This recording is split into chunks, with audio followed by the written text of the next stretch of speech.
மறைந்த தியோ bang Hawking குடும்பத்தாரை அடுத்த வாரம் பிரதமர் டத்தோஸ்ரீ அன்வார் இப்ராஹிம் சந்திப்பார். அவர்கள் அரசாங்கத்திற்கு அனுப்பிய குறிப்பாணையை பரிசீலிக்க ஏதுவாக அந்த சந்திப்பு நடத்தப்படுவதாக பிரதமர் சொன்னார். பேரரசர் அரியணை அமரும் விழா மற்றும் மலாய் ஆட்சியாளர்கள் கூட்டத்திற்கு பின்னர் அந்த சந்திப்பு நடைபெறும். இவ்வாரம் நெடுகிலும் பிரதமருக்கு வேலைப்பளு அதிகம் என்பதால் அடுத்த வாரத்திற்கு அந்த சந்திப்பு அட்டவணையிடப்பட்டுள்ளது. முன்னதாக வெளிப்படையான விசாரணை கோரி 3 நாட்கள் 96 கிலோமீட்டர் நடைப்பயணம் மேற்கொண்டு நாடாளுமன்றம் வந்தடைந்த தியோ பேங் ஹாக்கின் ஆதரவாளர்களை போலீஸ் தடுக்க முயன்றதால் அங்கு சலசலப்பு ஏற்பட்டது குறிப்பிடத்தக்கது.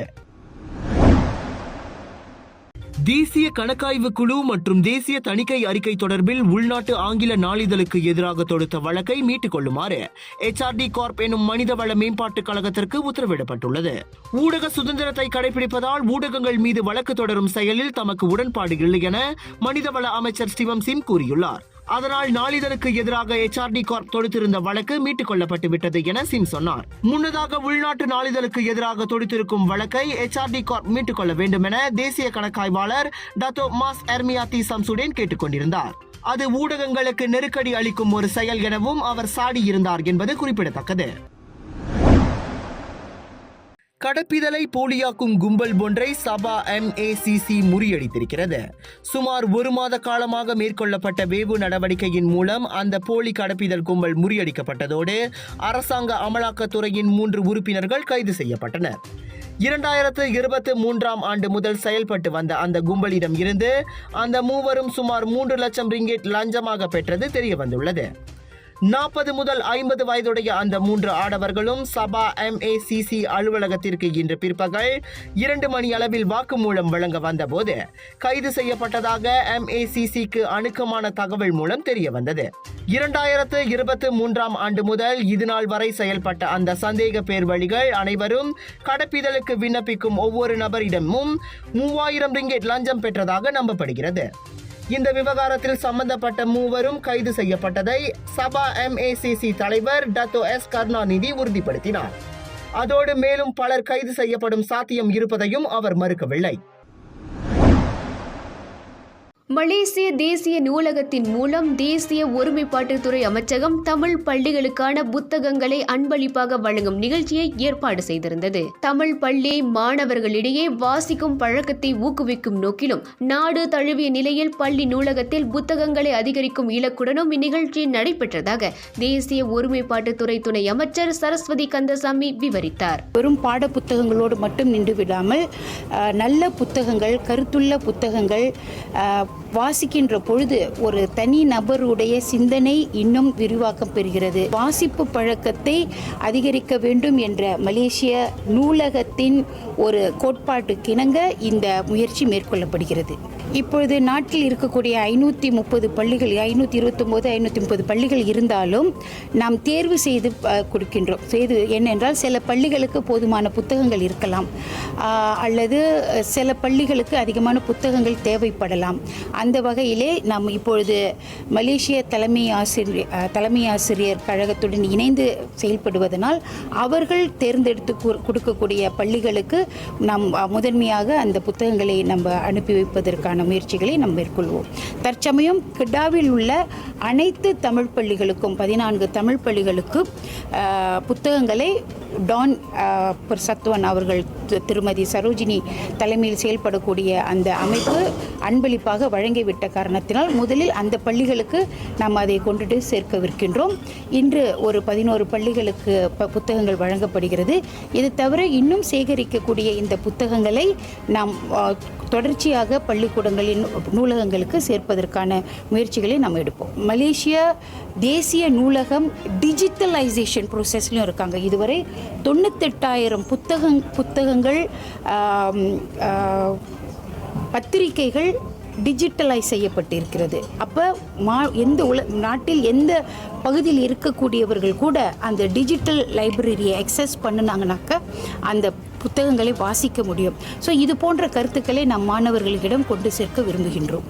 மலேசிய தமிழ் பள்ளி தலைமை ஆசிரியர்கள் மன்றம் மற்றும் தமிழ் எழுத்தாளர் இயல் மன்றம் ஆகியவற்றின் கூட்டமைப்பில் இந்நிகழ்ச்சி தமிழ் பள்ளிகளுக்காக பிரத்யேகமாக நடைபெற்றதாக அதன் தலைவர்கள் தெரிவித்தனர். மலேசிய தமிழ் பள்ளிகளுக்கு நம்ம புத்தகங்களை வழங்க வேண்டும் அப்படிங்கிற, நூலகங்களுக்கு புத்தகங்களை வழங்க வேண்டும் அப்படின்ற நோக்கத்தில் நான் நம்முடைய மாண்புமிகு துணை அமைச்சர் OIV சரஸ்வதி கந்தசாமி அவர்களை சந்தித்து பேசும்போது தாராளமாக செய்து விடலாம் அப்படின்னு உறுதி சொன்னாங்க. அந்த வகையில் வெகு விரைவிலேயே இந்த நிகழ்ச்சியை ஏற்பாடு செய்திருந்தாங்க.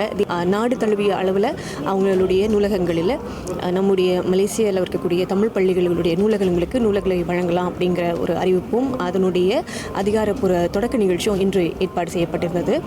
இதன் வழியாக மலேசியாவில் இருக்கக்கூடிய தமிழ் பள்ளிகளுக்கு அவங்களுடைய நூலகத்தில் வைக்கிறதுக்கும் மாணவர்கள் வாசிக்கிறதுக்கும் பல நூல்கள் அவங்களுக்கு கிடைக்கக்கூடிய வாய்ப்பு இருக்கும்.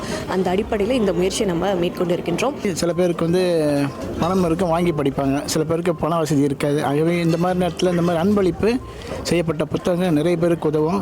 அதாவது எதையுமே பேசுவதற்கு முன்னே யோசிக்கணும், யோசிப்பதற்கு முன்னே வாசிக்கணுவாங்க. ஆக அந்த ஒரு பயன் மிகுந்த புத்தக அன்பளிப்பு இன்று நடைபெறுகின்றது. இதனிடையே இன்றைய நிகழ்ச்சியில் 11 தமிழ் பள்ளிகளுக்கு நேரடியாக புத்தகங்கள் வழங்கப்பட்ட நிலையில் இந்நிகழ்வில் டாரிகோ உன்தோமோ எனும் புத்தக வங்கி திட்டமும் அறிமுகப்படுத்தப்பட்டது. புத்தகங்களை வாசித்த பின் அதனை ஒரு மூலையில் வைத்து விடாமல் புத்தக வங்கி திட்டத்திற்கு அன்பளிப்பாக வழங்கலாம் என துணை அமைச்சர் அறிவுறுத்தினார். புத்தகங்களை வழங்க விருப்பப்படுவோர் அதனை தேசிய நூலகத்தில் ஒப்படைக்கலாம் என்றும் தெரிவித்தார். வாசிக்கும் பழக்கத்தின் வாயிலாக சிறந்த தலைமுறையை உருவாக்கும் குறிக்கோளுடன் நடைபெற்ற இந்நிகழ்ச்சியில் புத்தகங்களை பெற்ற ஆசிரியர்கள் வணக்கம் மலேசியாவிடம் நன்றியினை பகிர்ந்து கொண்டனர். இது போன்ற நிகழ்ச்சிகள் நிறைய நடைபெற வேண்டும். இந்த புத்தகம் மாணவர்களுக்கு படிக்கும் ஆர்வத்தை நிச்சயம் தூண்டும் என்று நாங்கள் நம்புகின்றோம். எங்கள் பள்ளியில் ஏற்கனவே 12,000 புத்தகத்துக்கு மேலாகவே இருக்கின்றன. இந்த புத்தகம் கூடுதலாக நமக்கு அளிக்கப்பட்டிருக்கின்றது. உண்மையிலே சந்தோஷம். முதல்ல நன்றி சொல்லணும் இந்த நிகழ்ச்சி நமக்கு ஏற்பாடு பண்ணி கொடுத்ததுக்கு. நிச்சயம் பிள்ளைகள் படிப்பதற்கு விரும்புவாங்க. இன்றைய நிகழ்வு கேட்டிங்கன்னா உண்மையிலே ஒரு சிறந்த நிகழ்வு. மாணவர்களுக்கு இந்த புத்தகம் வழங்குறதுனால அவங்க இதை நாங்கள் பள்ளி நூல் நிலையத்தை சேர்த்துருவோம். அங்கேருந்து அவங்க ஓய்வு நேரத்தில் இந்த புத்தகம் படிக்கலாம். அதுவும் நம்ம பார்த்திங்கன்னா இப்போ ஐன்ஸ் ப்ரோக்ராம் ஓடிக்கிட்டு இருக்கு. அதுக்கு எந்த அளவு பிள்ளைங்க புத்தகங்கள் படித்து அதை கீன் பண்ணும், அதுக்கேற்ற மார்க்குகள் வழங்கப்படும். இது ஒரு போட்டியாகவே நடந்து கொண்டு இருக்குது. இது கண்டிப்பாக மாணவர்களுக்கு ஒரு நல்ல பலன் அளிக்கும். எதிர்வரும் ஆகஸ்ட் 31 வரை பெர்லிஸ், பினாங்கு, கிடா, பேரா, சிலாங்கூர், மலாக்கா, ஜொஹூர் மற்றும் கோலாலம்பூரிலும் இந்த புத்தக வங்கி திட்டம் நடைபெறும். ஆகவே இத்திட்டத்திற்கு பொது மக்கள் முழு ஆதரவை வழங்க வேண்டும் என்று துணை அமைச்சர் சரஸ்வதி கேட்டுக்கொண்டார். முன்னாள் அமெரிக்க அதிபர் டொனால்ட் ட்ரம்ப் தனது துணை அதிபர் வேட்பாளராக JD வென்ஸை அறிவித்தது அவர் மட்டுமல்லாமல் இந்திய வம்சாவளியை சேர்ந்த அவரது மனைவியான உஷா சிலுக்குரி வென்ஸ் மீதும் கவனத்தை திரும்ப செய்துள்ளது. வென்ஸும் உஷாவும் 2014ஆம் ஆண்டு கந்தாக்கியில் திருமணம் செய்து கொண்டனர். அவர்களின் திருமண புகைப்படங்கள் அண்மையில் சமூக ஊடகங்களில் விரைந்து வைரலானது. அந்த திருமண புகைப்படத்தை பகிர்ந்த இந்திய கோடீஸ்வரரின் புதல்வர் ஆனந்த் அம்பானி கொண்டாட இன்னும் ஒரு இந்திய திருமணம் உள்ளது என பதிவிட்டுள்ளார். இந்திய வம்சாவளியை சேர்ந்த உஷா கலிபோர்னியாவில் வளர்ந்தவர் ஆவார். ஏல் பல்கலைக்கழகத்தில் பட்டப்படிப்பை முடித்த உஷா வலுவான சட்ட பின்னணியையும் வளமான இந்திய கலாச்சார கூறுகளையும் கொண்டுள்ளார்.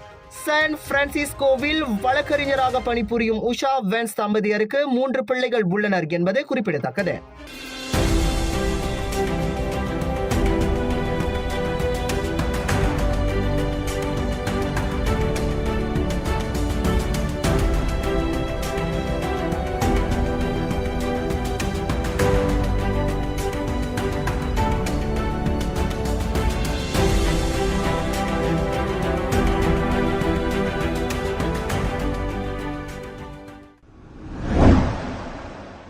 பதினாறு வயதுடைய யுவதி ஒருவரை கொலை செய்த குற்றத்திற்காக பாதுகாவலர் ஒருவருக்கு விதிக்கப்பட்டிருந்த தூக்கு தண்டனையை கூட்டரசு நீதிமன்றம் இன்று தள்ளுபடி செய்தது. எனினும் 59 வயது கலைசெல்வன் எனும் அவ்வாடவன் மரண தண்டனைக்கு பதிலாக 40 ஆண்டுகள் சிறை தண்டனையை அனுபவிக்க வேண்டும். 2011ஆம் ஆண்டு ஜூலை 3ஆம் தேதி கலைச்செல்வன் கைது செய்யப்பட்ட நாளிலிருந்து அவனது சிறை தண்டனை அமலுக்கு வருவதாக நீதிபதி தெரிவித்தார். முன்னதாக 13 ஆண்டுகளுக்கு முன் 2011 ஜூன் 18ஆம் தேதி அதிகாலை மணி 2:30 வாக்கில் சுங்காய் சாமாய் செம்பனை தோட்டத்தில் தனது நண்பரின் 16 வயது மகளான நூர் ரஹாயா கமாருடீனை கொலை செய்தது குறிப்பிடத்தக்கது.